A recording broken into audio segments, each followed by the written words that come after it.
Welcome back to Waxing the Porpoise, a place where secrets lie like forgotten whispers and porpoises bear witness to the most perplexing of tales. This week, G-Baby and the usual suspect Steve turn their gaze back to the unsolved as we break down an ongoing story that has sent shockwaves through the heart of Boston, the curious case of Karen Reed. This episode will focus on the untimely death of John O'Keefe, a respected 16-year veteran of the Boston PD, and his longtime girlfriend Karen Reed, who awaits trial after being charged with his murder. In doing so, we'll analyze the alleged cover-up that she and her defense team have put forth, which posits that there's a conspiracy orchestrated by high-ranking officials in the Boston and Canton Police Department circles of power to frame her for John's murder.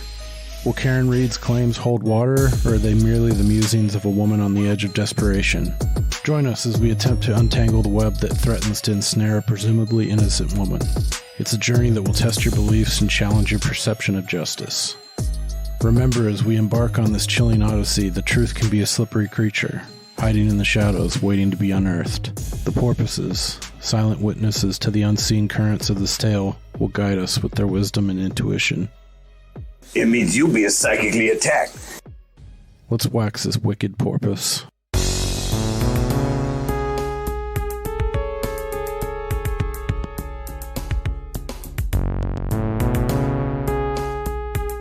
Chase, don't do that.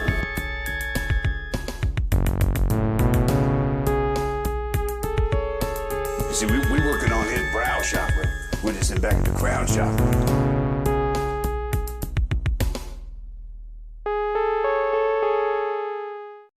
All right, welcome back to Waxing the Porpoise. We are back again on episode 63 now. We're here this evening to discuss the curious case of Karen Reed, which is a new one on me that's kind of similar to Murdaugh. I hadn't heard anything about it, and I think this is like a year and a half or so kind of in the making since the incident that we're going to be examining occurred. And Steve turned me on to this one, and again, I thought it was kind of surface level along with Murdaugh, like kind of garden variety. But as you dig deeper, there's definitely a huge rabbit hole and a lot of inconsistencies, coincidences, and suspicious stuff surrounding this case. So it should be pretty interesting. So before we get right into the meat of it, you got myself, as usual, Jim G. Baby. Maybe. Maybe not. Maybe fuck yourself. And of course, as always, we have the usual suspect, Steve. Oh, who the fuck are you? I'm the guy who does his job. You must be the other guy. How's it going, man? Doing wonderful. I think this is going to be a fun one. I was looking forward to it. Yeah, me too. I got into this today, really sunk my teeth into it, and I wish I would have spent a couple more days on it, but I think at this point too, it's still kind of open for speculation, and there's going to be more to come. So this might be a cool part 2, like down the road further when things materialize more, because I'm definitely going to keep this one on my radar after this episode to kind of see I really want to see what happens, but and hope this. I mean, my bias is showing already, but it seems to me like she's been wronged, and like she's at minimum shouldn't be on the hook for second-degree murder. So I hope she gets some justice out of all this, because it looks like the deck's stacked against her. But I guess to get started, do you kind of want to start us off on the beginning and some of the players, I guess, or?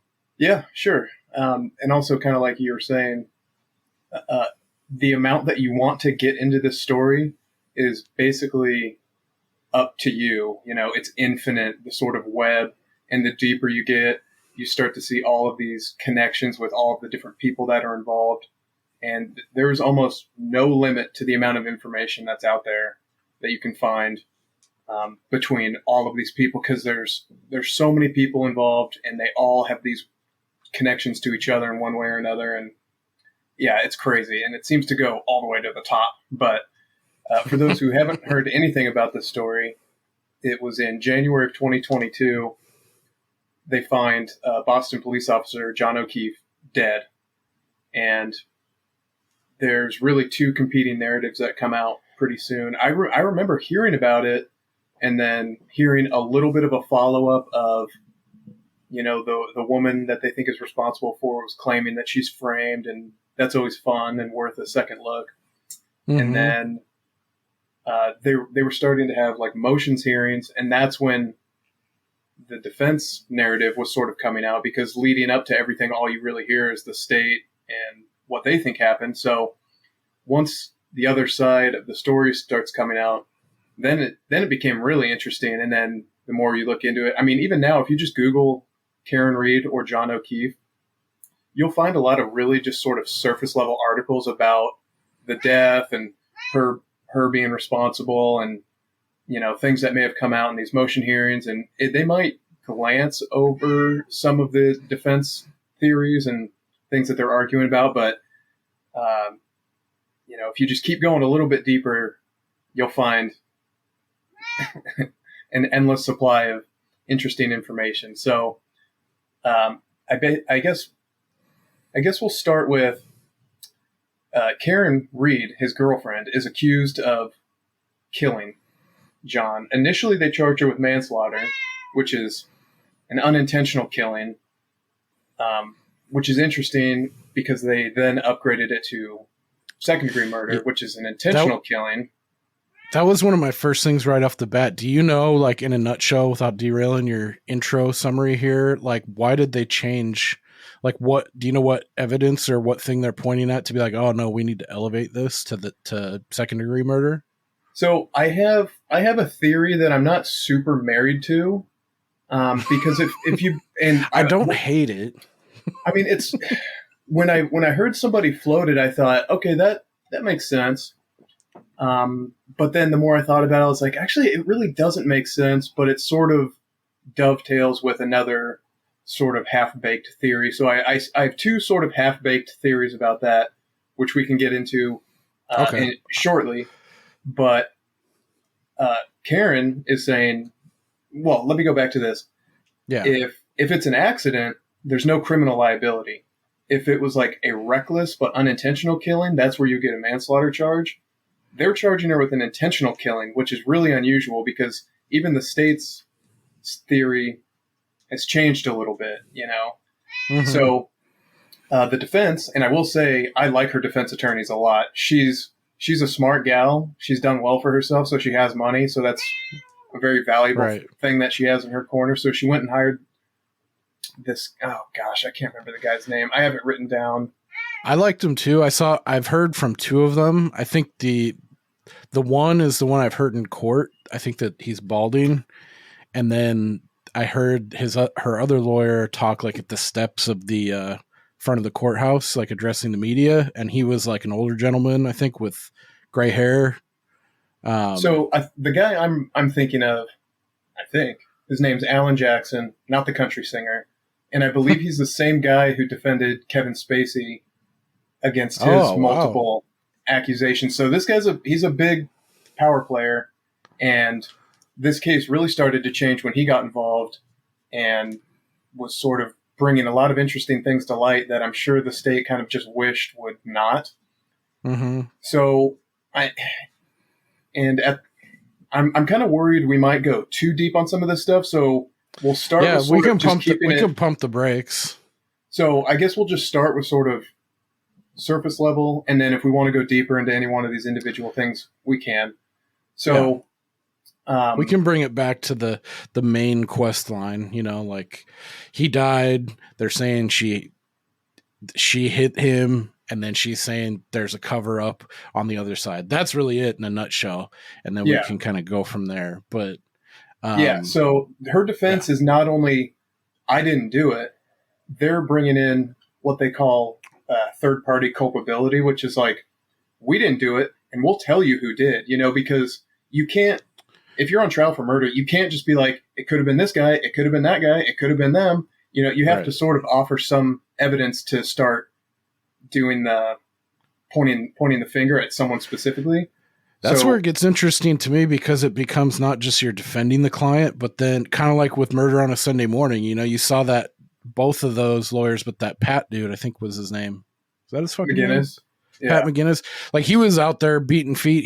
He acted like more like a detective in like some of the stuff, or like a PI at minimum, you know, like out there investigating like who did it then, like doing the cop's job for him, kind of like that aspect of it, I think makes it really interesting because the prosecution just has to prove like, no, this person did it.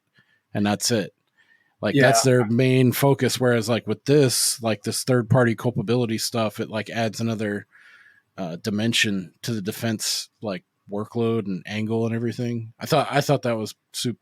That time this kind of clicked with me, like, damn, like all this work for what they're saying, they're purporting, you know, that there's a cover up that involves like Massachusetts State Police, Boston PD, you know, all these different players. Like that's going to require a shit ton of like, you know, getting after it and informants and like doing the research and collating all that stuff. Yeah. So her defense team is saying Karen is not guilty, but the people that they are accusing of being behind it is another Boston police officer named Brian Albert and his sister-in-law, a woman named Jennifer McCabe. And we're gonna learn a lot more about them shortly. But in general, the state's theory of the case is a big group of these friends are all out drinking one night. John O'Keefe's connection to this friend group is actually Jennifer McCabe. He doesn't know Brian Albert, who you would think he knows because it's a fellow police officer, but he's friends Boston's with a big fucking town. Yeah, and from what I remember, Brian Albert is in a different division that's high up. I can't remember. It was like... yeah, because they said he was featured on like a reality show like Boston PD, similar a la Cops kind of thing. So yeah, and he was like well liked. He had like a higher profile. So yes, so the state's version is they're all out drinking. John decides to go to like an after party thing at Brian Albert's house. Sounds like Jennifer McCabe actually like went out of her way to like invite them. Yeah. Like come over, like we're doing an after party at the house. Yeah. So Karen decides not to go, but she says, I'll drop you off. So the state's version is they had been fighting and they get in some sort of argument. When she drops him off, it started as she accidentally hit him when she left.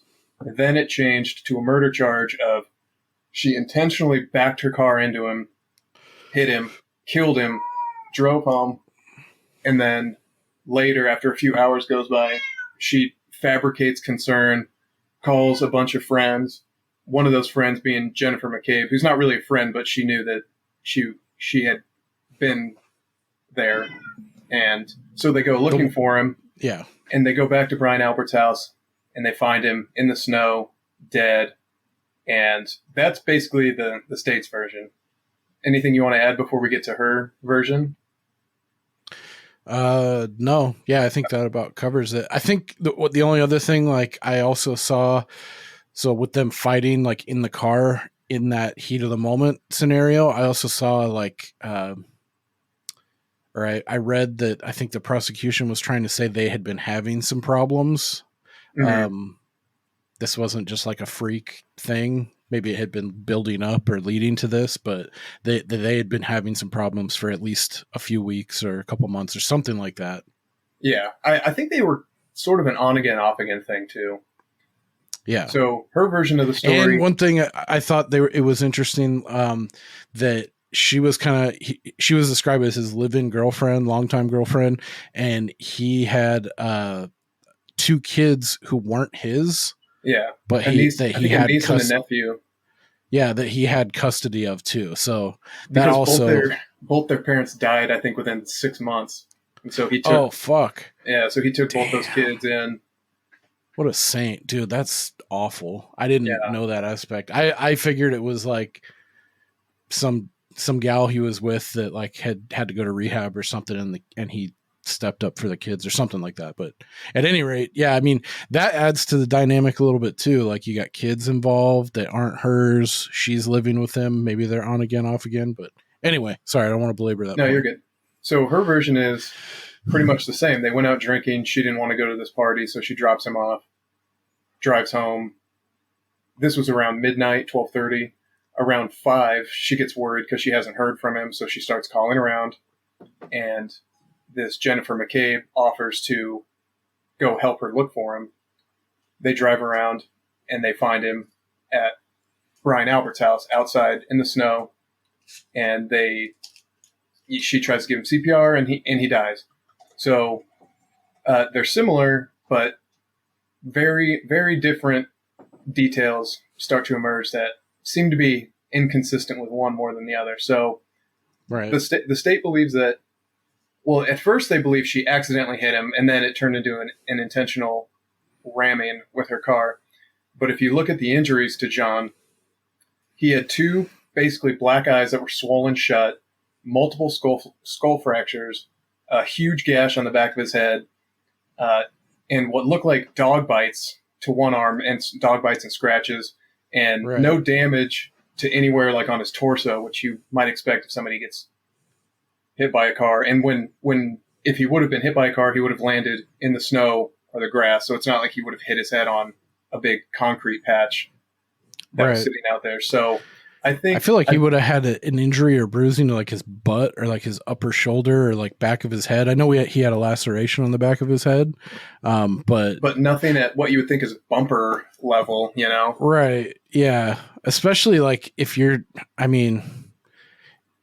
getting hit at speed, Yeah. you know, like I feel like anything below 10 to 15 miles an hour wouldn't kill you or wouldn't do this kind of damage, especially if it's a snowbank or like a patch of snow that you're going into as well. I feel like it'd have to be like 20 miles or over for it to like, you know, inflict some serious fucking harm. You know what I mean? Yeah. Does that sound fair? Or if it kind of just depends on where you get hit, but it's strange that, and it also kind of reminds me of the Murdaugh thing when they were talking about the Stephen Smith, the injuries to him. It's like, this doesn't look like a car accident. You know, these are all injuries to his head, face, back of the head. And he's got his shoe would have been a football field away, you know, like all of his shit wouldn't be perfectly placed like right in this one spot. Yeah. Given the level of like fucked up he was. Yeah. So from here, we really get into some of the weirdness of Jennifer and Brian. So let's start with Jennifer. So like I said, yeah. When Karen first starts calling around because she's nervous he hasn't come home yet, and that's unusual for him, especially because he has these 2 kids that he's taking care of. Right. Jennifer volunteers to help him search. And it's unusual because this is at 5 a.m, and she's still awake, which is kind of strange. So if you want to look at it through like a conspiratorial eye, she essentially inserts herself into this search, you know, from the beginning. So the thought is that she's kind of just sitting around waiting for this call, and then she volunteers to help. And what she says is when they first get back to Brian Albert's house, where they eventually find the body, she tells the police that when they arrive there, Karen immediately yelled at her twice to Google, "How long do you have to be left outside to die from hypothermia?" Which would explain why she would have that search on her phone, right? But the curious thing is, when they were able to look at her phone, at least for some of the data, she searched that at 6:40, but they also found that she had searched almost the exact same thing at 2:27. 2:27, right. Yeah, when she was still in the house. Obviously, he was still missing. You know, they hadn't discovered him yet. Karen's at home. And she hadn't linked up with Karen either, or like known to be like on the lookout for anything. So yeah, that's the number one piece that like sparks the suspicion for me, was when I saw that, like, you know, she searched this at 2:27. Like, how long does it take to die in snow? It's like, that doesn't look very good, you know? No. Suspicion flag goes up immediately. I guess I should have prefaced, the trial hasn't started yet, and I'm really looking forward to it, because I think a lot of it is going to come down to expert testimony, whether it's about cell phone forensics or, like physician expert testimony about injuries and things like that, and what they are or aren't consistent with. So none of this is evidence in a trial yet. This is all just speculation and just Good stuff point. that's out there. So some of this could change, some of this could be inadmissible, and some of it could be just straight up wrong. But this is what is out there for now. So then she made at 6:07 and 6:08. Jennifer McCabe made 2 calls to a cell phone that belonged to her sister, which is actually Albert's wife. And she was also out with the group the previous night. She was part of this. It sounds like it was 10 or 12 people. It was a pretty big group. Mm-hmm. So she didn't answer, and then she immediately deleted those calls. Then she tried calling Albert at 6:23. He didn't answer, and then she deleted that one as well. And then her cell phone data shows a couple hours later, she tried to go through and clean some stuff up, including deleting Albert's contact, which had been saved under Uncle Brian A., which he's not her uncle, it's her brother-in-law. And then less than, I think it was the call to Albert at 6:23, less than a minute after that call, she opened an article titled, "How Long Does It Take to Digest Food?" Which, again, if you're looking at that from the defense point of view, this is a law enforcement family, so they're not dumb, so they know about investigative techniques. Right. So I think it's pretty clear that she's looking up this information to try to figure out how they determine time of death. Right. So she also made a couple interesting statements to the police that I don't know how you reconcile the two. First, she claims that John never came in the house, and they have texts where he's texting her like, "Hey, I'm here." Because I don't think he's ever been to this house before, and she's like, "Oh, okay, yeah, you can park behind me in the driveway or whatever." And then she never sees him. But then another statement she made to the police is that she thought he went home. So she's acknowledging that they arrived. There's a text communication of like, "Hey, I'm here," but then she doesn't see him again. So it's like, well, why would you think that he went home? Wouldn't you text him like, "Hey, are you sure you're at the right house? Like, are you here? Like, what's going on?" So it's very strange to have both of those statements. Like, no, he never came in the house, and I just thought he went home. And I do have a devil's advocate to that, but I don't think I want to present it, because the other things that you just talked about, like her like searching for these things and deleting contacts, those kinds of things, like to me that's enough to warrant suspicion to like look at these people further. Because like, why would, if that's true and they're able to get discovery or like subpoena these electrical, like the data records on the phones and shit, and present that as evidence, then to me that seems really fishy. Like, enough suspicion for me. Like, why are you going out of your way to, I'd like to hear the explanation, like why you felt all of a sudden you needed to delete this contact and delete this call that you made, because I mean this person died right outside your house and these things are happening. It's weird. It's going to be interesting to hear from cell phone experts, because that was one of the things that came up in the Murdaugh trial too, was they were talking about there were certain things deleted from people's phones that were inconsequential to the accusations. And some of the cell phone experts were like, yeah, sometimes your phone just deletes shit on its own to sort of clear space. But if you're able to show this person is deleting just these things just around this time, just related to this subject, then that's much more damning. Because in the Murdaugh trial, it was things like, Alex called Maggie earlier in the day and then he deleted that call, and it's like there's no reason, that doesn't help his story at all for him to delete that one particular call. It's his phone just sort of whatever. But in this case, there is a reason why you would want to delete some of this damning info. And then so when they got back to Albert's house, the 3 gals, and I'm not even going to mention the other girl's name because I don't think she's accused of anything, and I didn't write it down. So when they got back to Albert's house, Jennifer was the one who was like, "Oh, is that his body there?" The other girls in the car didn't see it because it had been continuing to snow. So they didn't initially see it. So Jennifer's like, "Oh, is that him right there?" Which, in and of itself is not indicative of anything, but it's kind of just one more little piece of the puzzle. Yeah. So then we get to Brian Albert, who's the homeowner slash recreational MMA fighter slash dog German Shepherd dog owner. Right. And also present at this party is Albert's, I'm almost positive it's his nephew. I saw one conflicting thing that said it was his son, but I'm pretty sure it's his nephew. It's his nephew because it's his Colin Albert. Yes. That's his brother's son. So his brother, Chris Albert, who is also the select board member of the township or whatever the fuck hamlet of Canton that this is. So this is like just south. I think it like it's like southwest. It's just south of Boston. It's like a borough, or not a borough. It's like a suburb of Boston. Yeah. But they call out here in the East and Midwest, they call them like townships and fucking villages and shit like that. Well, and I think Massachusetts is one of the last places. It's a commonwealth. Exactly. Yeah. Did you know the state of Massachusetts actually is not a state? It is the Commonwealth of Massachusetts. I did not know that.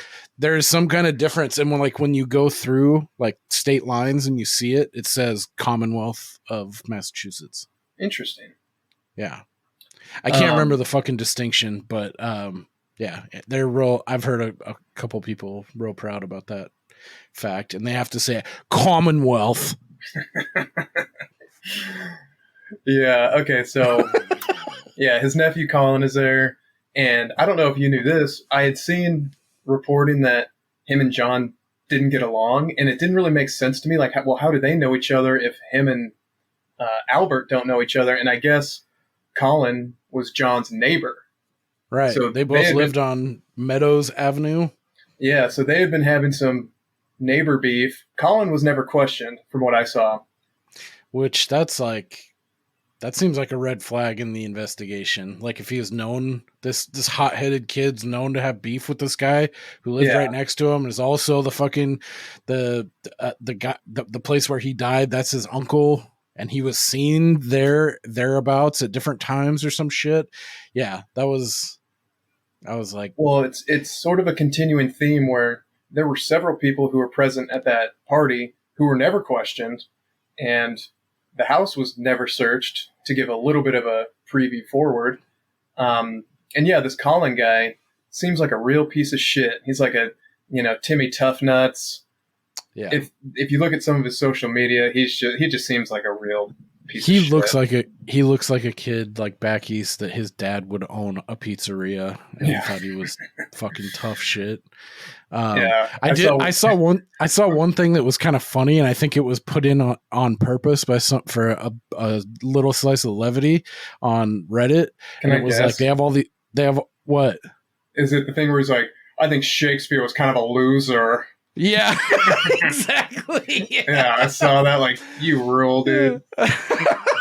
Because they have all these like key players and shit, and it's like owner of this and this was elected to this board, is connected by this, and then it's like Colin Albert, thought Shakespeare was a loser. Yeah. I love that. Yeah, that's funny you picked that one out too. But yeah, he had been confrontational with him. I also saw a thing like I think it was from that TB News resource. They fucking like 2 days after his death, he was tagged in something on like Facebook or Instagram at a party, and they show his like arms wrapped around someone. He's holding a beer bottle, and you can see his knuckles, and they're all scabbed up like they're freshly like he was in a fight. It looks like somebody's hands who were just in like a knockdown drag out kind of scenario, but yeah, so and I saw that picture, piece too. I saw different dates attributed to that picture, but one of the dates I saw was in the week following, so right, it's very possible. And so Albert and his wife, when they find the body in the front yard, they were one of the first people notified. Like, hey, there's a dead guy in your front lawn, and it's the guy who's friends with Jennifer that she was inviting over here, and then we never heard anything about it. And neither one of them went outside when the cops were out there. And I was thinking about this, putting myself in this situation. Is there any scenario in which the cops come to my door and they're like, hey, we found a dead person outside? Is there any scenario where I wouldn't go outside? I can't think of one. Right. Or even step out and like maybe walk 10 paces towards like the edge of your porch and kind of look out and like, ask what the fuck's going on. Like, hey, this is the first I'm hearing of it. I didn't know there was a dead man in my front yard area, Yeah. But yeah, I wouldn't stay inside my house like, well, I'm not going out there. Or like, okay, thanks for the update. You'll handle it. You'll take it from here. And especially with him being a fucking Boston police sergeant, like he knows about this guy at least, even if he doesn't know who he is because of the familial connections and like his niece. Is that who it is? Jennifer McCabe is his niece, Brian Albert? It's his sister-in-law. It's his wife's sister-in-law, sorry. Then he has to know at least about this person. So yeah, I can't see that kind of person, a Boston police sergeant, staying indoors and not at least coming out and talking and being like super helpful and like wanting to get to the fucking bottom. Or even asking the cops on scene, like, well, what's it look like? Do you see any, Well, and as a homeowner, you'd think you'd want to go out there and look at the whole scene to see if anything looked out of the ordinary. Like, hey, I usually have a thing over here and it's not there right now. Or it looks like he was maybe trying to do, Yeah, like what if he's trying to, like, for all you know, maybe this is someone who tried to like vandalize your car or like break in and he fell off the roof or something, Like I'd want to like look at those points too. Like, is there something like fishy, or is there maybe a liability for me in this kind of situation? Exactly. If you're the homeowner, like, did something fall off my roof and hit the guy? Or right, how is insurance going to try to fuck me over this? Yeah, but instead of doing that, they replaced the basement floors and sold the house, which, that's unusual. Got rid of the family dog, which they've had for half a dozen years. I saw one thing, but I don't know if I misremembered or am I attributing it to something else, that they had a pool and they filled it in. Did you see that, or am I making that up? I think it was somebody else in the Albert family, because I had originally heard that also attributed to this Albert. And I was like, well, I mean, that's one more very weird thing to do. Maybe that's where the dog is. But I was doing a little more reading, and I think it was like a cousin or a brother or a different Albert. Oh, okay. But yeah, within like a week or so, they filled in their pool for whatever reason. And one of the things the defense is trying to do right now is get out there and find that dog, because they want it back to, I don't know if they get off your fucking ass and you find that fucking dog. You don't just look for an hour and then give up. So I don't know if they were able to pull some kind of doggy DNA off those bite marks, or if they're going to do the charlatan witchcraft of bite mark analysis with a dog. But it does seem strange that they would rip their floors out, sell the house, get rid of the dog, all in. I also saw that they sold their house $50K under, not asking, but like under what it was appraised or valued at. Oh, really? Yeah. Interesting. No, I hadn't seen that little nugget. That could be someone just speculating and like looking at Zillow and like looking at like what they actually sold it for and saying, oh, hey, it was valued at fucking $415 on Zillow and they sold it for $385. That's $30K or whatever below asking, and it could have no basis, because like anything on Zillow or like Redfin or any of that shit, it's like, it's their best algorithms guess at what given market conditions, interest rate, blah, blah, blah, what that would sell for. That's not necessarily what it's actually at the end of the fucking day going to sell for, So there could have been problems with the house. They could have had something or other, and they had to knock down the price a couple times. But it is another one of those things that adds to the pile of like them getting out of there really fast, replacing things, selling their house maybe at a loss, or willing to lose a little bit of money to sell it fast, sell it quick.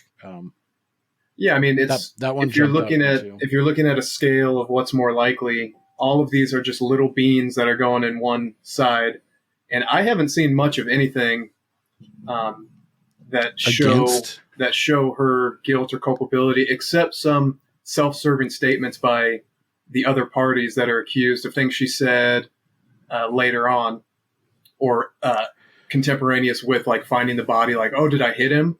But you could ascribe that to one of them sort of suggesting that to her, like, oh, well, did you hit him? Like, So yeah, the my favorite. Do you want to part, get into that part later? Because I do want to play a little bit of devil's advocate. Yeah. So against, because there are some things that make me pause about this. Yeah, so I've got a section specifically of like evidence related stuff that I want to go over. Okay. I wanted the last thing I wanted to mention that's suspicious about the party goers is there was 6 to 10 people there, or 12. I think 4 of them stayed the night, so there were 6 or 8 or however many that left that night. None of them noticed his body sitting in front of the house. That's unusual. Right. So the next thing I wanted to talk about was Michael Proctor, he's from the state police. And so This is the guy they brought in. Fucking stadies. Yeah, to solve it. If you look at his resume, he doesn't have a ton of, it's not like he's a homicide specific investigator. He's kind of just like a guy for the state police. A state trooper. Yeah, but he's not, homicide is not his specialty. But he is a friend of the Alberts. He denied that at first, but there's like pictures with their kids or McCabe's kids, and there's really no arguing it at this point that he is a family friend of theirs. So right off the bat, that stinks to all shit. Yeah. Like not only, it's one thing to be a family friend of the people you're supposed to be investigating, but then to lie about it, that's shitty. The first thing he did, and possibly one of the worst things you can do when you're interviewing witnesses, is the first thing you're supposed to do is separate them all and interview them individually, because not only can there be intentional misleading of, there can be intentional lying by witnesses, by them being together, comparing notes, and sort of arriving at one story. But there's also unintentional story changing when, if you and I both see something, you tell your version first, it then sort of colors the way I remember what I saw, and it can sometimes more align with what the other person is saying, because subconsciously you don't want to contradict them, and you're sort of picturing what they're saying, and it can sometimes override what you're remembering. So that's why you split everybody up, interview them separately, and see if there's any inconsistencies. You could also be like, they say something, and you're like, oh, that makes more sense to me in my brain right now, and then I'll glob on to your idea, which may be even worse of a memory than the actual events, and like you had it right first, but like, and wanting to like people please and like, go along with the same thing, like just like subconsciously or unconsciously just being in the same proximity. Yeah. And this isn't like a novel concept. This is basic shit. So what he did was, the 4 people that were in the house, he interviewed them all together hours later. I think it was 10 or 11 o'clock in the morning. So they had 9 hours, 4, 5, 6, whatever hours to all get their story straight. And so none of his interviews were recorded with anybody. So all of the things that he reports about his interviews with the Alberts, the McCabes, Karen Reed, there's no recording of any of that. So that's bullshit. They didn't have any sort of accident reconstruction, which you would think you would, to explain how, because initially they said she was doing like a 5-mile-an-hour 3-point turn, like a freak accident, but then, that didn't really match their... the autopsy, the body, the level of damage inflicted does not match a 5-mile-an-hour boink from a 3-point turn. Like, sorry. And I think there's a little bit of a doubling and tripling down thing too, where the more pushback they're getting, and they're getting some good pushback, and I have a good article here that I want to share with you later, where you can tell they're getting a little uncomfortable with the scrutiny they're getting. And so the pushback they're getting, now they're tripling down and pushing back even harder. So, and they could have, it wouldn't be outside the realm of possibility for a prosecutor to say like, hey, we think this was an accident. You want to plead to like a reckless whatever. And she's like, no, I didn't do this. They did it. And they're like, okay, well, now we're going for murder. You know, that's type of stuff happens all the time. Yeah. So yeah, I guess there was a snowplow driver who had driven by multiple times that night, and they either didn't interview him or he never reported seeing a body on the front lawn. God, see, that's one of the pieces that makes me pause, because especially now having firsthand experience living here in the Midwest, like, in the wintertime, your like township or your fucking homeowners association pays during the winter contracts with a snowplow company, and dude, they do, and some of them fucking whip, dude. I've seen them. Like, I live on like a half cul-de-sac, so where it kind of turns into a cul-de-sac, but then there's another way out. It's not a fully dead end. And this dude, he comes in like oversteering, fucking slams right into like this bank of snow and packs it up real good. And he goes around like 4 or 5 times, dude, whipping. So that's one thing. When I heard that, I was like, fuck, dude. I could see that, man, like getting hit by one of those things and maybe some of the injuries that he got. That's one that gives me pause about this. But I'll just put that out there that I've seen that with my own eyes, and I could see like maybe someone drunk and not seeing it, and like not having all your faculties, and somebody's whipping around shoving snow with one of those fucking things. Like, well, and I imagine there could be some equipment up front that would give him the type of injuries on his arm that might look like a that dog bucket. bite. Yeah, I've never seen a snowplow, so I don't know. Yeah, I mean, it's just if you picture just like a bucket on like, you know, like from like a construction site, like one of those big scoops, like on a tractor trailer, like a it looks pretty much like that. Like it's maybe cut in half, and then but lengthwise or widthwise, it's like the width of a truck. And they, like a lot of people, they just drive like Dodges and like Ford F-150s and shit. They have like a little conversion that's what I'm talking about. And they'll throw it right onto the front of their truck, and and they scrape right on the street. You know, they're pretty. I could see some of those nicks and like abrasions, but I will say I did look at a couple photos where they were comparing like other people that had been mauled or attacked by a dog on the arm, and I gotta say that looks pretty fucking similar to this guy's autopsy. Like, they look very similar. Yeah, and it's pretty normal, especially for that part too. You know, because your instinct you're is trying to guard. Yeah, and if anybody's interested, you can find pictures of his autopsy online with pretty a little bit of searching. I don't know if you had this thought when I saw the picture of the gash to the back of his head. It made me think of our friend Dick Dog. Did that cross your mind at all? When did that happen? So, shout out to Dick Dog. He's had a few episodes on here. If you haven't heard him, go listen to him. He was at a work function. And is this where he was at the bar and fell on his back? Yeah, he was at a work function and got absolutely blackout drunk. Got the company uninvited from future invitations to this particular fundraising thing because he made such an ass of himself. So he got hammered and I think went to sit down on a bar stool, but there was no stool there, and he just fell on the ground and hit his head super hard, and the gash looked almost identical to that, like size, placement.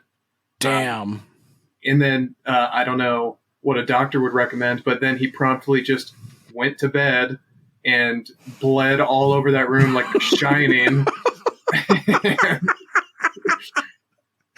And they were unceremoniously uninvited to future attendance at this particular fundraiser. What did they say to you in the casino? We'd like to invite you to. We're going to invite you to no longer play blackjack. Like, thanks. I didn't know that part of the story. I remember that didn't he go with Michelle? Yeah, which is even worse. The co-owner of the company.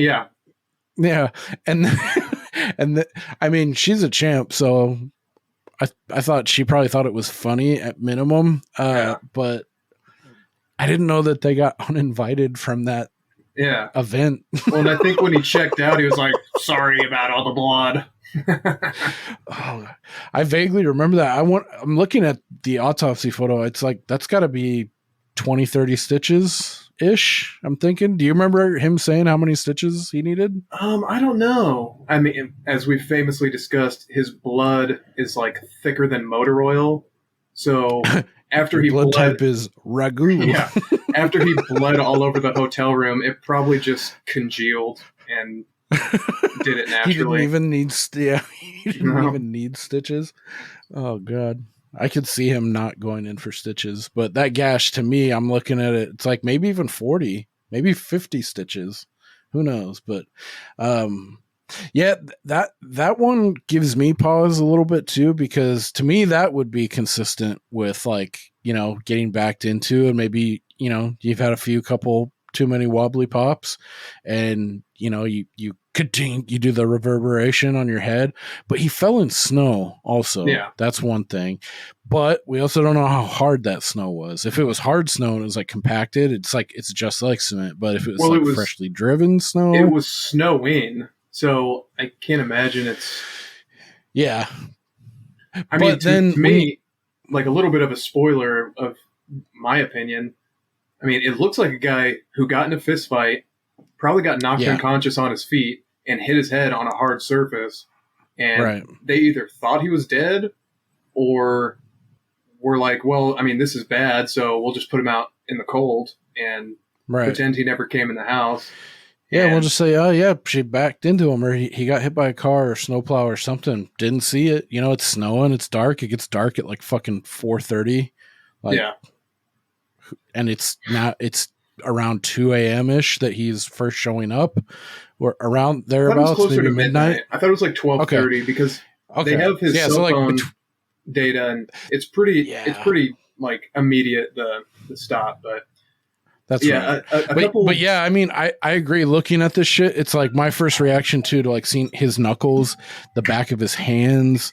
I also saw too the one that jumped out then after I saw the gash, and then I was like thrown through a loop. It's like then he had, not only did he have this 3-4 inch gash on the back of his head and bruising, but he also had multiple skull fractures. Yeah, I read. And to me, it's like multiple skull fractures, like getting backed into like that, and where he landed, I can't see his head jostling multiple times enough with the physics there to warrant multiple skull fractures. So when I saw that, and like when you take everything else, the totality of the shit on the arms, they had a German Shepherd, the bruising, looks like he got in a fight, and then the guy whose house it is, whose nephew has beef with the guy, and they're hotheads, I guess you could say.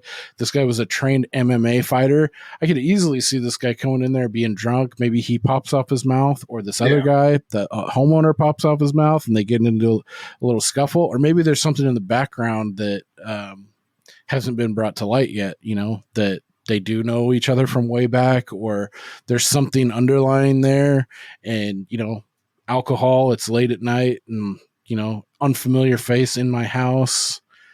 I could definitely see like a fight or something breaking out, and then something goes wrong, really wrong, and you have to deal with it. I mean, there could even be something I was thinking about with no evidence whatsoever, is there could be like a weird love triangle situation going on, because O'Keefe is really good friends with McCabe, who's married, and it's weird how much of a primary role she's taken in this, because she's the sister-in-law of the guy who lives there. It's not like his wife, That's a good point.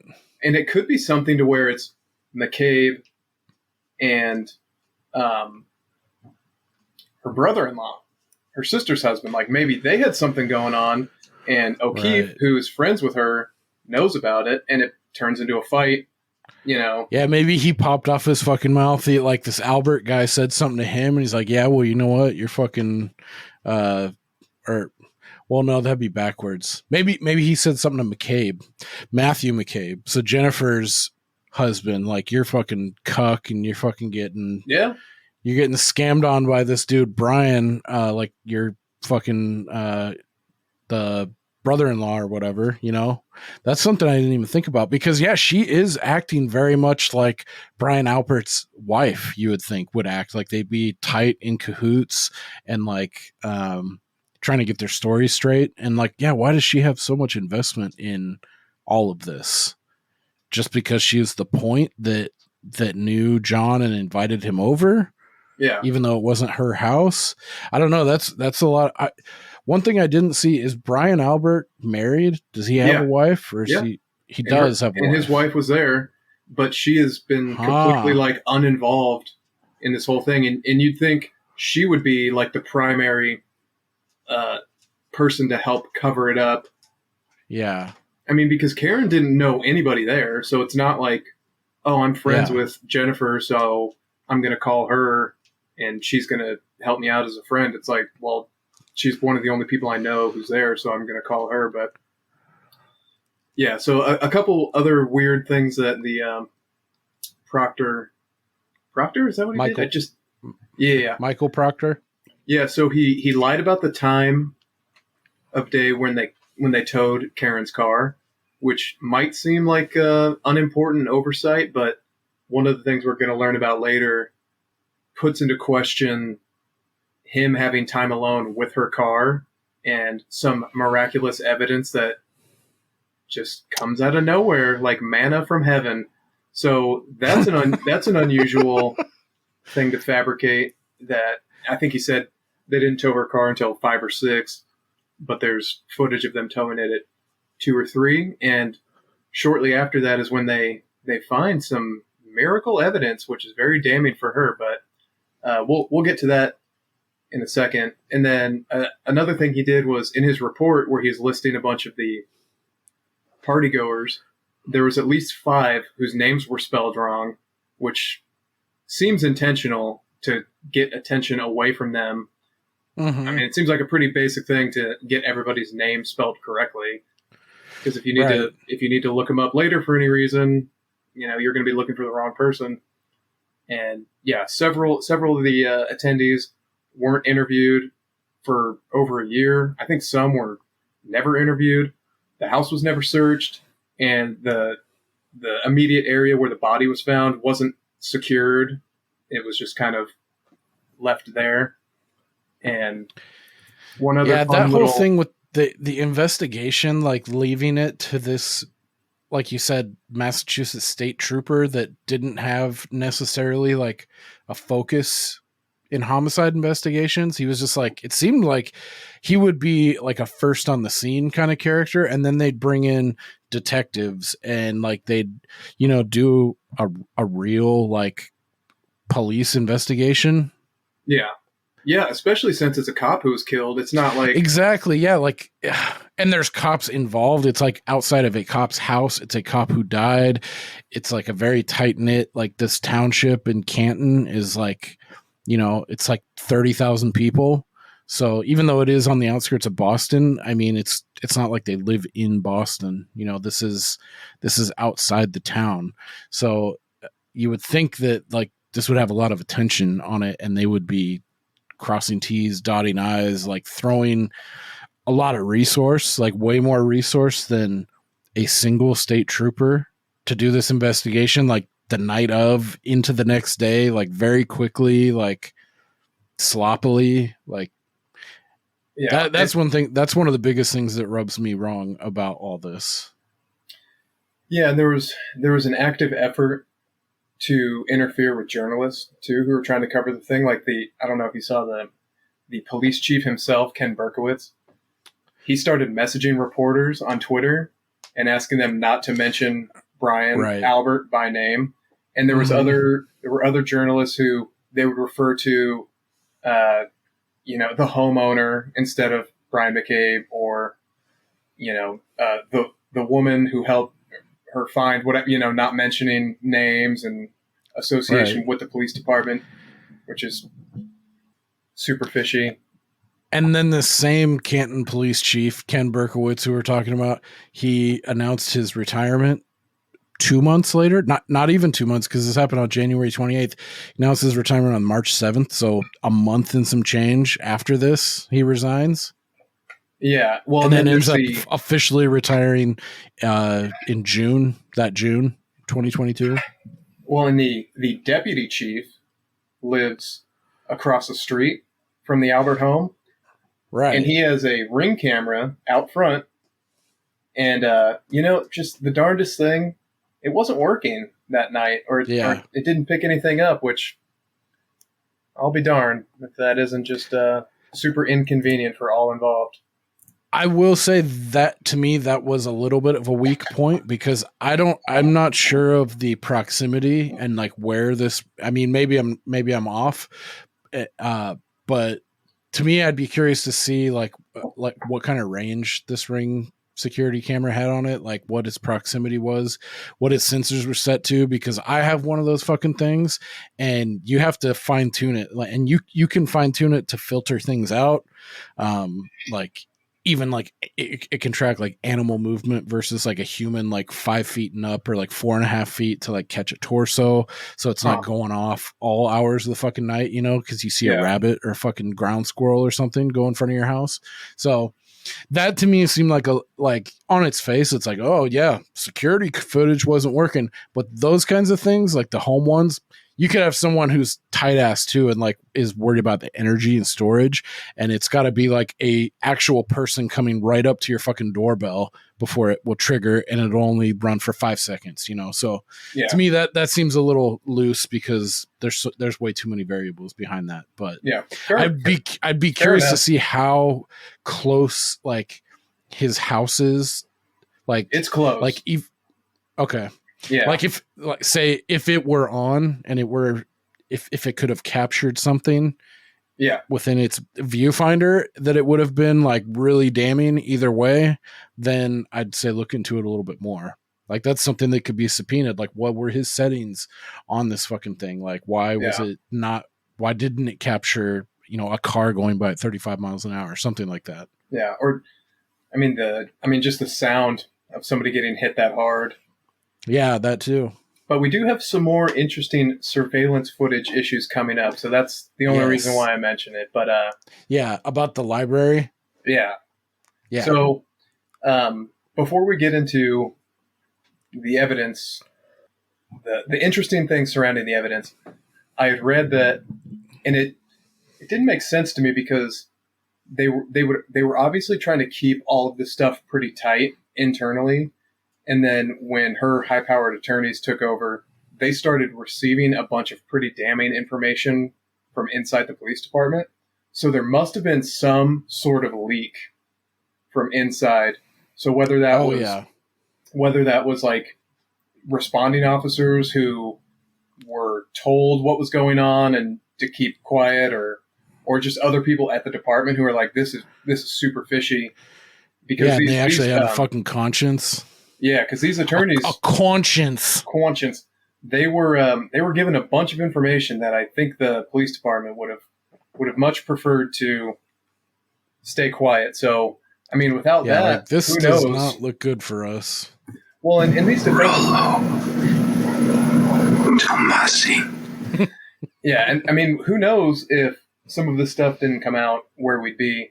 And these defense attorneys are constantly fighting. Because they don't think they're getting all the proper discovery turned over, right? And I mean that's a big no-no. So, So once we get into that, that's one thing I'm curious to pick your brain about the discovery and like the length of time and like why that's been able to occur. I'm curious about that. It's ridiculous. You're going to charge somebody with murder and not turn over everything you have like you're supposed to. It's total bullshit, and it's done intentionally. It's not an accidental oversight. It's just wrong. So, yeah. So a couple of interesting points about the evidence. We had talked earlier about why would they upgrade it from manslaughter to murder. I saw one take where somebody thought that it's not plausible that she accidentally hit him with her car while doing a 3-point turn, because that model of car has backup sensors to where if he was in her line of driving, it goes. It would, yeah. So then they thought like, okay, well then it must have been intentional, so we're gonna upgrade it to that. So I don't know. I don't really buy that because oh man, the next interesting piece of evidence has to do with the taillight. So, well, wait, real quick. So, are they saying that because of the fact that her car had a backup sensor, that to ignore that, you would have that shows that it was intentional, like intent, like the difference between manslaughter, like an accident, and like she meant to fucking back this guy up? Yeah, I think is that the crux of what they're? Because that seems insane. That's just one of the like theories I've heard floated as to why they're upgrading it. I mean, the other one, like we talked about, would be just out of spite. Like, well, she's going to fight, so now we're going to bump it up. So, but the taillight thing, they claim that they found broken pieces of her taillight at the scene. Mm-hmm. There's a problem with that. Two problems with that. The first one is there's Ring doorbell footage from her house when she leaves her house to go look for him, where she backs into his car. You can see his car move, and it's the right rear taillight. So, which is the taillight in question? Yeah, and then when she pulls out, you can see that it's broken. So that sort of debunks the taillight shards at the scene. But it also kind of being a result of hitting him like at that scene, right? But it also debunks. I didn't know that at all. That's crazy. But it also debunks the theory that, well, her backup camera must have been going off, so it had to have been intentional. Because, well, if she's backing up and she accidentally hits his car, her backup camera or sensor had to have been going off then as well. So, right. So she must have wanted to run into that fucking car. Like, I guess. I mean. So, but what's interesting is... I'll just add an apostrophe. So, another interesting thing is when they first discovered John's body, they didn't find any pieces of taillight. They did find it 12 hours later after they had her car in custody when they fabricated the time that they towed it, by the way, in case you've forgotten. And in the meantime, between finding his body and miraculously finding these shards of taillight, they had accumulated a foot of snow, and they found the shards of taillight on top of the snow. So that's just like the laziest evidence planting you can imagine. Like, it's almost a joke. Yeah. So baseball. Here's the final bow on the taillight saga. When she drops off John at the house and goes back home, she drives by the Canton Library, which has surveillance footage out front. So they go to pull that footage because if she's driving home from dropping him off at the party and you can see two intact taillights, well, first of all, you know that now they've planted evidence. Second of all, I mean, she could not have hit him that hard to sustain no damage to her vehicle. So that's not probable. But the damnedest thing, once again, when they go to pull the surveillance footage, there's 2 minutes that are missing. And it just so happened to be the 2 minutes leading up to and after her car driving by. And the state has absolutely no explanation for how that's possible. Yeah, that's the like coincidence level where it becomes a bridge too far for me. Yeah, that's like, it's like it's so on the nose. It's like you're not even trying to cover this up or like shield from this. Well, I mean, maybe it's ingenious. Like you just do it, and then you say, you don't give any explanation like they're doing. They're just like, yep, it's gone. It's gone. Yeah. Like, what do you do?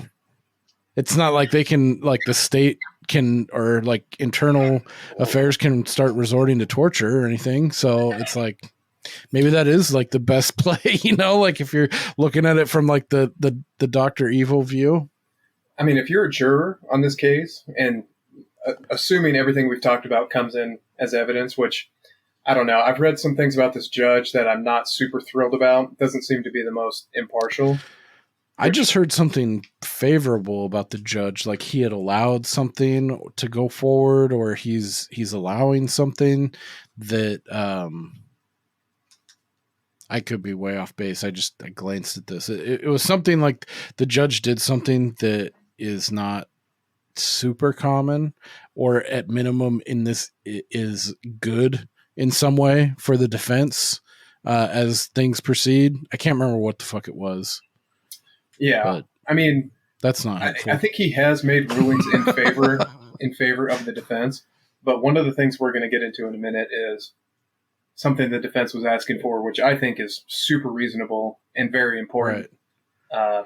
But hey, before we get to that, the last thing about the taillight being found, like the pieces being found later. I don't know if you were going to touch on this later, but I saw that the Ken Berkowitz guy, the police chief of the Canton police chief, he was the one who found the shards later on, like the day or two after that, where they had supposed, like after it had snowed and found it on top of the snow. I think like, it was not that only night, was like 12 hours later, and he saw it from the road driving by. Right, yeah, like, and it's something that got missed in the first investigation and the first canvassing of the scene, and then chance. Oh, by the way, the police chief happens to be driving by the scene. Just fucking, is he joyriding? Is he going by there on purpose? But at any rate, he happens to see shards.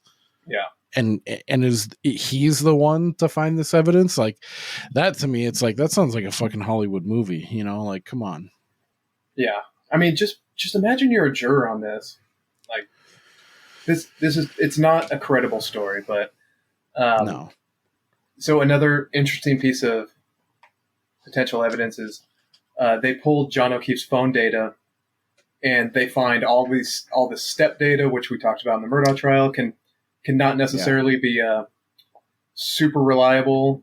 I mean, unless the state wants to use it for something, then it's rock solid hard science. But if it disagrees with their narrative, then it's just hokum, not to be believed. But not only does it show steps, but it shows elevation change of him going up and down like 3 flights of stairs. And it's a 3-story house. And I mean, the idea that he was not in the house does not seem possible based on his step data after getting dropped off. So, right. Why would you see the elevation change? And I can't remember how many steps. I thought it was somewhere in the neighborhood of like 80. There was a lot, because they break it down by time frame. Like between these minutes, there's this many, and then these minutes, whatever. Right. But yeah, like to me, like thinking if he was backed into that, it wouldn't make sense for all of that movement to be attributed to him being struck by a car. No chance. Maybe he wallered around a little bit on the ground if that's what happened, but I don't see that then generating like the health data on his phone that's being purported. No, and it sounds like when they found his body, either one of the first responders or Karen, they must have picked up his phone and put it in their pocket, because there's activity on his phone well after he's obviously dead. So. Okay. But yeah, so then one of my least favorite state theories, which is just so idiotic, is the issue with this cocktail glass. Have you heard much about this? No. So there's footage of, I think the last bar that they left that night shows John holding a cocktail glass, like from the bar, like taking it home with him for whatever reason. And they say they found shards of glass in Karen Reed's bumper consistent with that cocktail glass. And they're saying that broken cocktail glass is what caused all of the lacerations on John's arm, which makes absolutely no sense at all. No. So I haven't seen that repeated too much, probably because they know it's a very, very weak argument. But yeah, for devil's advocate, I'm thinking like the only thing that they could maybe be seeing or trying to argue is like he was holding this glass, like he brought it, and when he got hit, he happened to be holding it, or it was on his person, like he fucking stole it and put it in his coat and got hit by the car, and somehow that broken glass like had shattered somehow and created those marks on his arm that were more consistent with dog bites or being mauled by a fucking animal such as a German Shepherd. That's what they want you to believe, for sure. Yeah. If that's the case, you would think they would have a shattered cocktail glass by his feet. But yeah, maybe they have yet to find that. It's not like that kind of impact is going to fucking disintegrate this cocktail glass or vaporize it, you know? Like, I feel like there'd still be some good chunks of that, you know? Yeah. Laying about. But yeah, compared to like the dog mauling wins out like 90-10, like easy. Like, wait, especially when I saw like the comparisons like of other mauling attacks where people throw up their fucking forearm, you know, and to shield themselves, and it looked like one and the same to me. Well, yeah, and just a reminder, it's not Karen Reed's job to prove anything. The state has to prove beyond any reasonable doubt that she murdered him intentionally, which, you know, good luck. I cannot wait for this trial to start because I think it's going to be an absolute disaster. And there was, awesome. I just saw a funny quote. Let's see. So this is in Norfolk County. So Norfolk County's DA's office, they actually just dropped charges against a Starbucks barista who was caught on video spitting in a Medfield police officer's coffee because they are, quote unquote, ethically bound to not bring forward cases they cannot be proven beyond a reasonable doubt. What an absolute joke that is. They have that chick on video spitting in his cop's coffee, which, you know, Super Troopers, hilarious. But it also I said, goddamn liter of cola. Medfield. Dude, I heard that. Medfield. My Asperger's was about to fucking just ignite, and I was like, play it cool, man. Yeah. I just rewatched that. It's Peter McNeely and Mike Tyson in the late 90s? Yeah, 96, 97. Yeah, and he's got, multiple parts of it are funny because he has the pre-fight press conference where he's like, if you think I'm not going to win, you got to dump in your pants. Like, yeah, the worst shit talk of all time. Dude, Gary Payton was probably just laughing his ass off at how feeble this trash talking was. Well, and you can see Tyson sitting there just laughing, like, I'm gonna knock this guy's head off his body. Yeah, and like, what are we doing here? Yeah, the video Jim and I are thinking of is in the like right before he goes out to the fight. Like, I don't know, was that the locker room? He's like, I'm doing this for my brother. I don't know if you want to clip in any of those. Yeah, I'll find it later. I'll slip it in here. Oh, it's so good. I should link it too because it's super funny. He's from Medfield, and he's like, last but not least, Medfield, Mass. He goes out and promptly gets his ass handed to him. Yeah, I think it's like one of the quickest knockouts. It was 6 seconds or something like that. Somewhere between 5 and 10 seconds. It was fast, man. Very fast. So the thing I don't think it was that fast. No? No. I might be thinking because the last big knockout like that I saw was when, what's his face, knocked out Ben Askren with that flying knee. That was like 3 seconds in MMA. Yeah. George Masvidal, he came out with a flying knee against Ben Askren right in the shoulder, and he just fucking turniped on him. Yeah. Maybe it was like a minute. I could have swore it was like sub 10 seconds, but at any rate, he gets knocked out very quickly. He knocks him down like immediately, and it might be the first round call off, but it's not long. That's for sure. Medfield. Yeah, I remember he cashed in on it was a stuffed crust Pizza Hut commercial. He goes into the ring against a stuffed crust pizza, and it hits him crust first with the stuffed crust and knocks him out, and he's all and that was yeah. Yeah, I would say I feel bad for the guy, but I don't. Also around that too, there was also like the fight promo shit, like before the fight. There's Yeah. outtakes online with Don King and Mike Tyson, and he's doing like it's just like celebrities do for like local cable access. Like, hey, you're watching KHSL 24, and they have to do it for every fucking like regional market, you know, across the US. It's like Mike Tyson was doing that. Like, hey, tune in on Saturday the 23rd and watch me whoop Peter McNeely on Cox Cablevision, and like all these different out, and he kept flubbing the lines and fucking them up. And Don King is like giving him shit from the background, and it ends up culminating in like Mike Tyson giving Don King some shit and like kind of like roughhousing, but he like knocks him into a table and like it's pretty fucking funny. I forgot about that part. Yeah, and I'm not selling you need it to watch really Cox well. Cable with Peter McNeely, and he's getting more and more frustrated.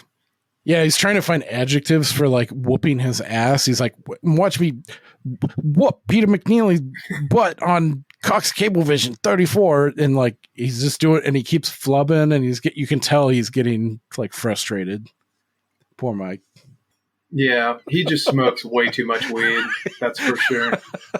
I'm sure you've seen that. Dude, I don't know. It's like Good Day Cleveland or whatever, where the guy's talking to him and he's like, "Well, you know, you're a convicted rapist, Mike," and you just see his like the switch flip, where he's like, "I just think you're a real piece of shit for bringing that up." Yeah, it's like you're a bitch. It's like, yeah, why would you ever call Mike Tyson a rapist to his face, even though he is a convicted rapist and served prison time for it? But right. Yeah, the stones on you to be in the moment like that. Fuck. Or like those people you see on the airplane when he just fucking had it up to here with like that guy deserved it. That guy deserved it. 1,000% he was begging for it. Yeah. Yeah, that was awesome. Anyway, side tangent. So there was recently a motions hearing where the defense was asking for more access to McCabe's phone and Albert's phone, because the initial access they got shows all of this shit where they're deleting stuff and she's searching for weird shit. And so what's interesting about this particular case, like we talked about with the third party culpability, there are her defense attorneys are arguing to the judge, but the McCabe has an attorney there and Albert has an attorney there also. So it's like a weird, it's not just like state versus defendant. It's like state versus defendant versus these third party people that they're accusing. So there's all of this internal arguing happening. So the attorneys for Albert and McCabe are like, no, thank you. And the state is just there like, this is some wild conspiracy they're trying to get out of shit for. Yeah, they're calling it a fishing expedition, which is hilarious because that's like it's a very derogatory term among lawyers where it's like, you have no idea what you're looking for. You are just praying that you get lucky. But in this case, it's like, oh no, we know exactly what we're looking for. And you guys have already been hiding shit from us. And I think there was a quote by one of the attorneys who was like, this isn't a fishing expedition. We have a big fish on the hook and we're just asking you to help reel it in. So see, this is the problem I have is why isn't the judge compelled to force the prosecution to turn over things that I thought discovery and evidence and all these things are supposed to be fair game between like equal access between defense and prosecution. And it seems like the prosecution is just being allowed or has been allowed to drag their feet and say, oh yeah, it's stuck in a lab, or, 2 more weeks and it becomes a month and a half. And it's just, is it just that simple? Like, no, they can say what they want. Yes. I mean, the short answer is, it doesn't work the way it's supposed to. Like, the state can say like, oh no, this piece of evidence isn't relevant, because it's not exculpatory. We don't have access to this yet. But in this particular case, since it's a third party culpability thing, the third parties who are being accused don't necessarily have to turn anything over unless the judge determines, like, yes, this is relevant to the case, so I'm going to force you to. But at the same time, the defense is also accusing the state of not turning over everything that they are, by law, required to turn over. And yeah, they're just dragging their feet. They're just trying to make it difficult. And yeah, so I was just reading this article earlier today, and you can tell that the state is getting upset because they have they put a quote out. It says, as part of their trial by media strategy, the defendant has sought to target the witness's credibility and character through the use of media and has encouraged the unwarranted invasion of witnesses' personal privacy. These statements go further than zealous representation. They are unsubstantiated proclamations supported only by self-serving speculation and conjecture, likely not to be admissible at trial and done with the intent of materially prejudicing the criminal proceedings by risking the impartiality of potential jurors. Which is the thing that's so funny about that quote is what they're accusing the defense of is everything that the state does every single trial. So, like, for example, right. So before you go to trial, all you hear is the state narrative of, like, this person is accused of killing this person for this reason, and here's the evidence we have. And, like, for example, the Brian Kohberger, the Idaho 4 accused killer, the guy who killed the guy who's accused of killing the 4 college students in Idaho. Are you familiar with that? Oh, yeah. I saw that on Dateline. So don't watch Dateline. So that judge has issued a gag. I like to compare Bill Hader's impersonations of all the people on Dateline. Have you ever seen that? Where he goes on some talk show, and I guess he's like a Dateline junkie. Dude, he has all those motherfuckers all the way down to Josh Mankiewicz. He has them down dead to rights, dude. It's so good. I bet he does a good Keith Morrison, like, oh. Dude, yeah, all of them. He's right on the money. Anyway, okay. I did watch a couple compelling Datelines that kind of got me sucked in. I know it's trash, and it always leaves me wanting more.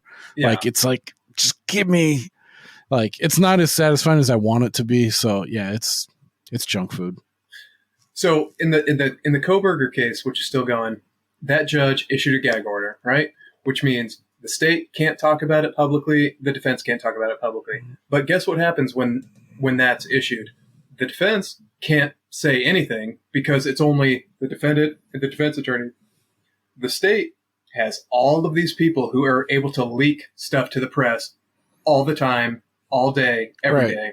So if you look at the Kohberger case, there's all of this stuff being released to the media, and there's nothing that the defense can do about it.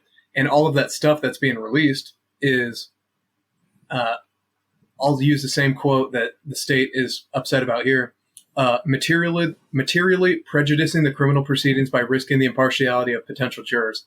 They're just upset that in this case, the defense is trying to do the exact same thing, which is get the story out there to prevent people from jumping to conclusions. Because, yeah, anybody in the Idaho area who's heard the Kohberger case, all they know is that, oh yeah, this is the guy that killed those 4 college students. They haven't heard anything on his side because his team is completely handcuffed by this gag order, but the state's not. Like, it's a joke. This idea that the gag order is going to prevent stuff from leaking. It's a one-sided ordeal. So it's just funny to see the state complaining about something being unfair, that we're supposed to be the only ones who are able to prejudice the jury before a trial. So, right. Quick side tangent. Are you on the camp of you don't think that there's enough evidence against that Kohberg guy? I don't know. I mean, it seems like they have him pretty dead to rights. They have his DNA on the knife sheath. You're just using that as like an example of like what these parties are able to do in that scenario. Because I saw in that case, and it's like, say what you want. I mean, that guy seems like a fucking creep. Like, and it seems like that kind of that area and everything that's going on. It's like, it seems pretty obvious. Well, he does seem like a creep, and all of the stories that are slowly coming out are all coming from the state, and they're investigators who they found, like, this lady that he was a college friend of, she said that he was weird, and then all of these other little things keep coming out. But I mean, that one's also going to come down to experts, because what they have is, again, cell phone data of him being in the area, in quotes. They have his DNA on a knife sheath in the house, which is pretty damning. But yeah, that might be a good future episode, because I mean, it looks pretty bad, but I guess we'll see what happens. Yeah. Okay. I didn't mean to pull us off. No, this one, that's okay. I mean, it's an interesting case, and it's getting so much public attention that I'm kind of worried that, since it's also in Idaho, and if anybody was following the Lori Vallow trial in Idaho, they didn't allow cameras in the courtroom because they thought it would just be an absolute spectacle. So I'm worried that now this judge in the Koberger case, which is going to be super interesting if it ever goes to trial, they're not going to allow cameras in the courtroom either, because there's been so much pretrial publicity that his defense attorneys are saying is unfairly prejudicing his defense. So yeah, I saw a big thing on Dateline about that, like 6 months ago, I want to say. Maybe less, but a while ago. Yeah, so let's see. So back in April, Karen Reed's defense team, they issued an official statement saying that they had uncovered evidence that not only established her innocence, but it points to others' culpability. And I think that's when they got those leaks from whatever the police department and foreman or whoever the insider was. So they filed motions seeking additional discovery of things that they thought they should have gotten but were held back, including additional analysis of the cell phones belonging to Albert and McCabe. And then that's when the state got into the this is just a fishing expedition. They don't know what they're looking for. And they love to use the word conspiracy as like a pejorative, like, oh, this is just, no, they don't know what they're doing. Right. In the criminal justice system. Yeah. So then a great quote by Alan Jackson, her main attorney, chasing that neon rainbow. He said, what are they afraid of? They seem to be deeply fearful that we will get to the truth of what actually happened, which I think is a great quote.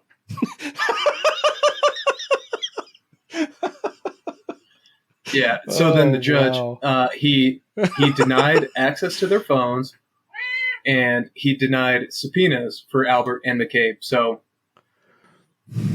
I don't get it. I don't understand why, but yeah, the people who have a connection to this person and it was right outside their house. It's like, why wouldn't you grant, like, when with all of this and the defense presenting like their case that is supposed to not only exonerate their client, but also that they say they have evidence that there's a greater plot here, and that they have evidence, and they need this discovery to be able to vet that. It's like, yeah, maybe they're hog wild crazy, and like, it's like, why wouldn't you just be like,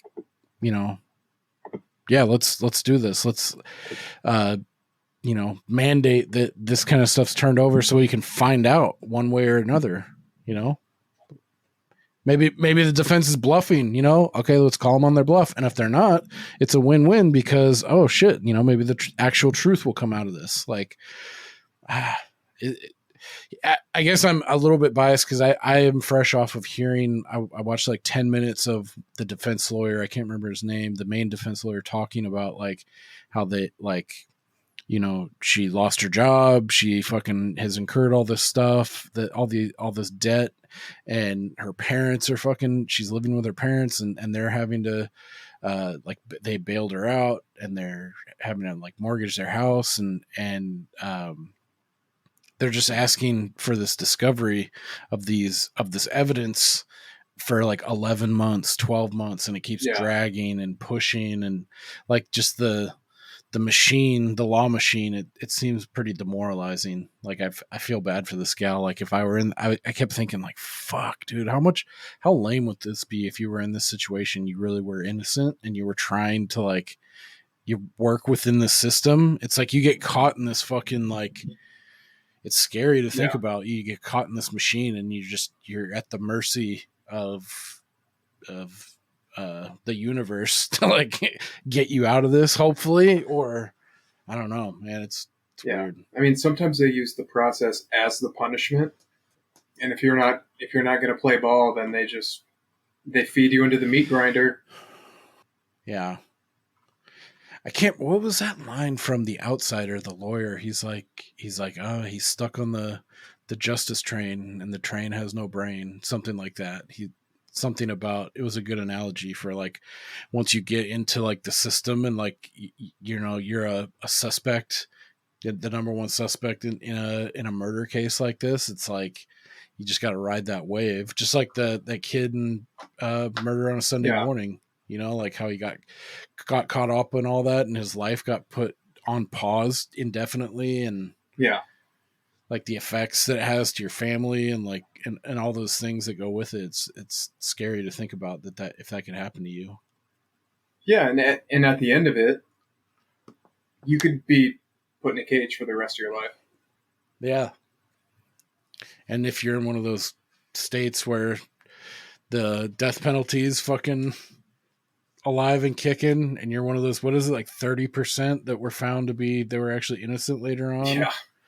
God, that's such a high number. Yeah. Scary. Yeah. What do you think? Do you want to put a pin in this episode for now? And we'll, under the promise of we'll come back after there's been some movement on it. Maybe into trial phase and see what's going on. Because to me, I think we hit all the most salient points about this case and what makes it seem interesting and off, suspicious at minimum. Yeah, I'm really looking forward to the trial if it gets that far. I think it's getting more and more public attention, and I don't know. I mean, you never know what's going to happen. I can't imagine they're going to offer her anything. I can't imagine she's going to plead anything, but yeah, she seems pretty entrenched. Like at this point, like she's not going to take any kind of plea deal or anything like that. I mean, they couldn't offer her anything that helps them save face. I mean, because she's not going to admit culpability at all. Right. I can maybe see it like in the court of public opinion. Maybe they get like pressure on them to like try to downgrade it back to manslaughter. Well, I mean, chances are their case is so weak. They're going to they've already charged her with second-degree murder, but I imagine they're going to. I saw the charge about the drunken driving and stuff. That's one thing we didn't talk about too. It's like I haven't seen a blood alcohol content or if they even administered a field sobriety test, but I've heard rumors and things, that like she was drunk and like they were going to try to go after her for reckless driving or drunken driving or something like that too. Yeah. I mean, if she was drunk, then that would elevate it from an accident where there's no criminal liability to like a reckless manslaughter because you're drunk driving. But I don't know what the statute of limitations is on that. But what I think is they're charging her with murder. As the case gets closer, if they're evaluating it and they think they have a pretty weak case, which they do,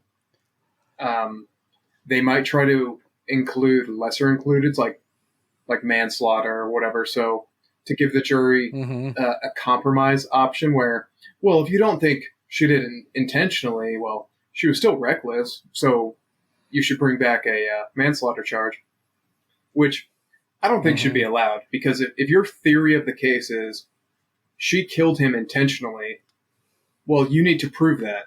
You can't say she killed him intentionally, but if you don't believe that, we also have a backup. Yeah, we have a backup, and it works. Then it defaults. And it works as a compromise because you have, like, let's say you have 4 who say no, not guilty, 4 who are guilty of murder, and 4 who are undecided. And then it's like, okay, well, let's just meet in the middle and call it manslaughter. But I mean, a manslaughter is still good for years in prison, so that's not a compromise. Yeah.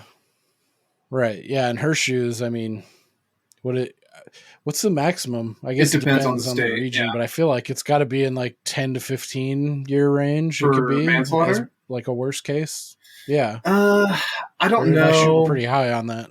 It depends. I mean, there are other sentencing issues that come in, like mitigation or aggravation, but she has no criminal record at Yeah, all. maybe they could try to hit her with an enhancement or something ticky tacky to like bump it up to like 10 to 15 year Yeah, range. I mean, there's a range, and they'll argue for the max, they'll argue for the minimum, and they'll both present like aggravating or mitigating factors. But I wouldn't want to be in her shoes if they come back with a manslaughter. That's for sure. Yeah.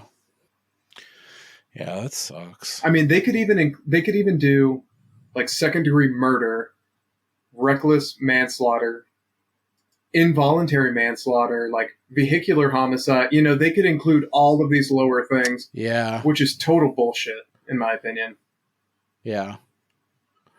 So just get it to fucking add up real quick just to smack her, like if she got like first degree murder, taking out the car of the equation. Yeah, I mean, it looks like a sign of desperation or a lack of belief in your own narrative when you're like, well, we've got, tier A, but we can do B, C, D, E, F if you don't believe that. It's like they're no longer looking for the truth. Right. They are just looking for a conviction of anything, because if they get a conviction, it's still a yes on their books. And that's all they care about. It's still a win. Yeah, and then people will move on from it. Oh, yeah. Yep. Well, for me, the action is the juice. All right. Well, cool. So, yeah, we'll put a pin in Karen Reed. Her name is spelled Reed, like you're reading a book, R-E-A-D, not R-E-E-D. So, yeah, look up her case. Check it out. Hopefully it goes to trial, or there'll be some kind of development that would warrant a part 2. But yeah, we'll definitely keep our eyes on this one, and I'm curious to see how this plays out, especially in a trial. From what I setting. saw, it looks like her next hearing is scheduled for July 27th. But oh, okay, cool. Yeah, I don't know. I don't think they've set a trial date, but it's going to be good if it gets there. Cool. So yeah, stay tuned for that. If you have any questions about this episode or anything in general, or hate mail, you can reach out to us at waxingtheporpoise.com, or either of our socials. Instagram is waxing the porpoise. Twitter is at waxing the porp. I have a couple kind of things in our happy hour section now that we're out of the episode. One is that, so next week, I don't think I discussed this with you yet, Steve, but next week we're going to have on a special guest to discuss. We're going to talk about The Last Detail, which is a movie starring Jack Nicholson, a super young ass crazy Randy Quaid, and Otis Young from 1973. Last Detail. I don't think it's streaming anywhere right now, so it is a rental, unless you know your way around the internet. It's a really fun one. I'm excited to talk about it. It's weird. It's hard to classify. It's a comedy. It's definitely funny, but it's played pretty straight, pretty realistic, and actually kind of turns into a drama at some parts. So I'd say it's a good like military tinged comedy drama from the early 70s with Jack Nicholson. It's definitely a Nicholson deep cut, but and I don't think it's enough love or attention, but I think it's pretty well received, and I think you'll have a good time with it. Damn. So, yeah, I just looked it up. He does look very young. Super young. He is fucking. Yeah, he's really young. Jack Nicholson now, or Jack Nicholson 1974? 74. Meg Ryan. Dude, when I was a kid, I didn't know, I didn't understand. And then once I got older, I was like, dude, that's fucking really undercover funny. Did I miss who you said this? So I think this was? is Did I miss that? Yeah. Yeah, we're gonna have a special guest. His name is Matt. He is from. He's on a podcast called Swords and Stereo. I know him through like so many others through the Straight Chilling community. He actually lives in Jacksonville, where all those guys are at one time. All those guys lived, and he's like a fucking like a modern day Renaissance man. He owns and runs a like he teaches German longsword, and like he has a school like where people come in and train, and they do like competitions and shit. Like he does like I'm gonna probably butcher this. He does like Spanish or like Italian or French sword fighting, German longsword, and like sword and buckler. So like you imagine like people that are into like fencing, but it's like the next step above that. Like they're wearing all the gear and shit, but they're actually like swinging like fucking like broadswords and like little buckler shields and shit. He's a super cool cat. He was in the Navy, and this last detail, these guys are played Navy chasers. So I thought it'd be kind of funny to check this out with him, and he seems like a cool cat, and to kind of pick his brain about like how realistic like this Navy experience is, and like kind of like maybe get a peek behind the curtain on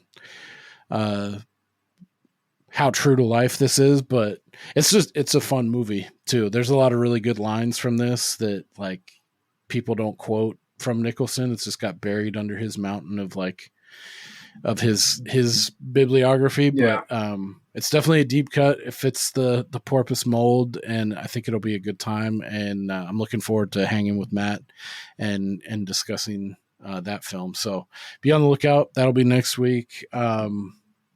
Beyond that, we're kind of wide open.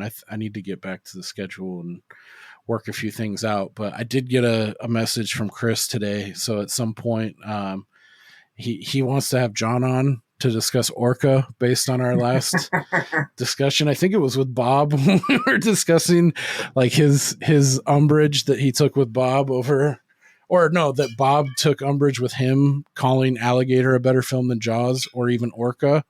And John expressed interest in Orca. So we're going to have Chris on in the near future with John. So to discuss Orca, which is very topical right now. You see all those orcas are fucking shit up right now. I saw there's like a pod of like 30 that just assembled off the Monterey Bay coast. And like scientists are like, we don't know what the fuck's going on. They're like upending boats and like wrecking shop out in the ocean. Oh, like, I thought that was mostly in Europe. Like I thought I saw. Isn't that where it started, or no? I don't know exactly, and I'm not attributing it to the California coast, but I just thought it was really interesting. Like there, you hear the shit. Like there's these random fucking orca attacks that are like they're like spiking. Like they're like they can't explain like this spike in I think the volume of attacks. But then I just happened to see like CNN like tweeted something out like scientists just like caught and measured. They saw there's like a pod that just assembled a group of 30 orca, which I don't know if they're like solitary creatures but they're like scratching their heads like why they don't know why the fuck that they've all assembled in this one area, and it's just off the coast of Monterey. Huh. Yeah, that's interesting. They're organizing. I thought when it first started happening, these like targeted orca attacks, I thought it was happening in like fishing areas where the orcas had learned that these were the people who were taking away their food, so it was like a targeted strike. I didn't. That's pretty fucking rad, dude. That's man. awesome. Yeah. Yeah. Dude, I saw a meme. It was like a Nike meme, and it's like and it shows this big ass orca, and it's like a black and white picture, and it's got like an insignia, like a little orca insignia, and it said "fuck them boats."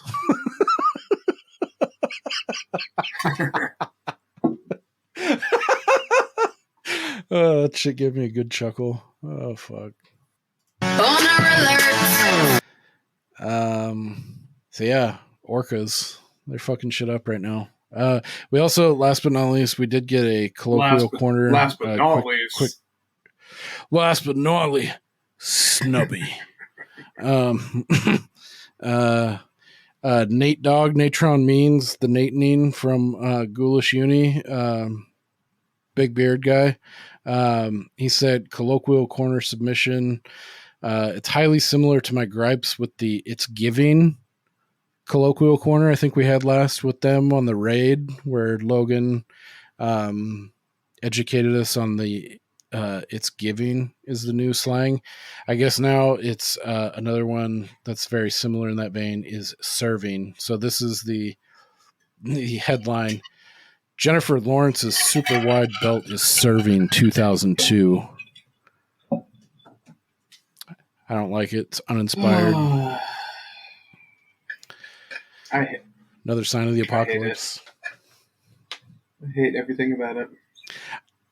Last thing, you remember Colin Coward? Oh, yeah. Least penalized team in the SEC.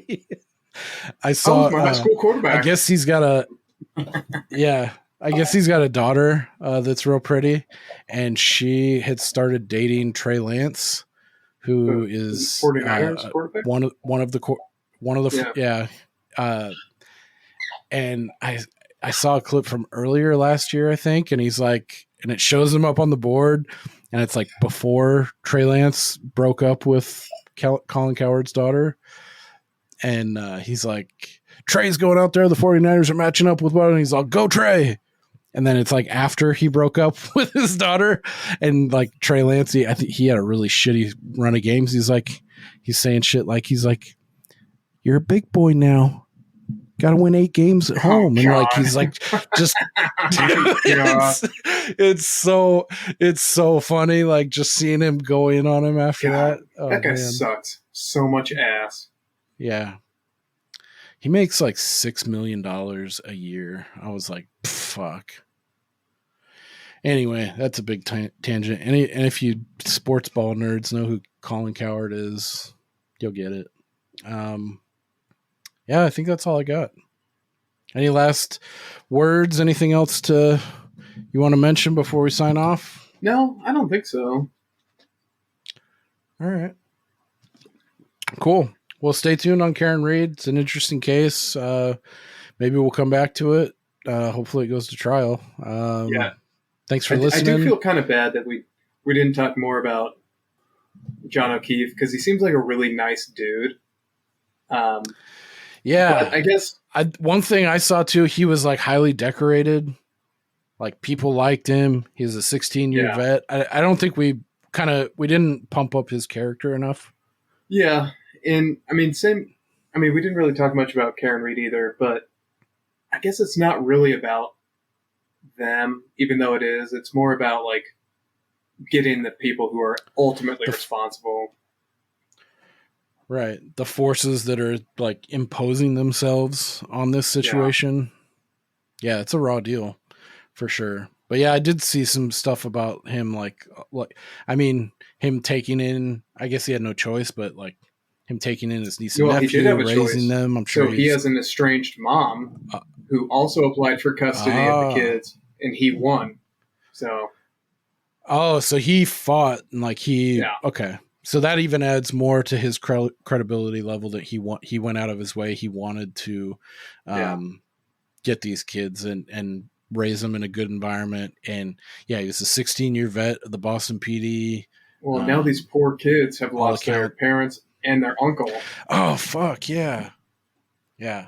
It sucks. Yeah. We didn't even touch on like the tragedy of him passing away in this whole scenario, and like, his family members, and yeah, it's shitty. Yeah. And just, I'm like looking at the autopsy photos again too. It's like that alone, and like looking at just being backed into it, just those two things right on its face just don't jive. And to me, it warrants like, as the cops tasked with investigating this, and a fellow cop dying, wouldn't you? I feel like you'd be throwing more weight and you'd be doing more to figure out what happened to this guy. And looking at this and be like, this seems weird. Yeah, and not to be an ultra bummer to end this, but if you look at his autopsy photos, when you look at his chest and his face, they have like oxygen on his face and what looks like sort of a chest seal or something. So that makes me think that when they brought him to the hospital, he wasn't dead yet.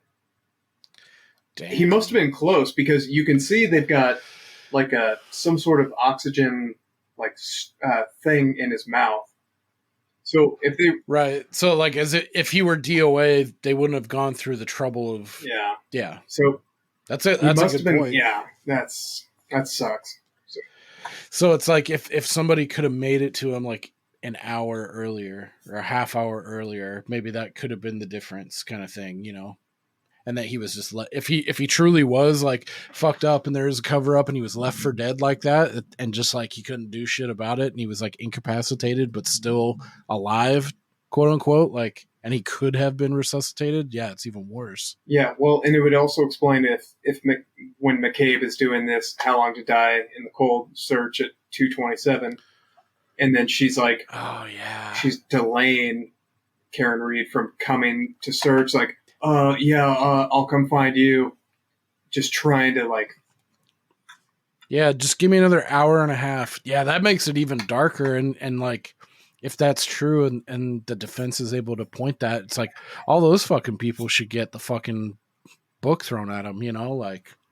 Yes, they are all guilty of murder. Yeah. Yeah, that's crazy. Well, I look forward to the follow-up because it's going to go to trial for sure, and it'll be very interesting to see what happens. Yes, it will. One shoelace? I came in here with two. You took my shoelace? Took my shoelace? What you going to do with one shoelace? Let me guess. Floss your ass? Ha ha. Gotta go. What you gonna do with one shoelace? Let me in on the secret. Floss your ass? Alrighty. Well, thanks for joining us, and tune in next week for the last detail. Thank you.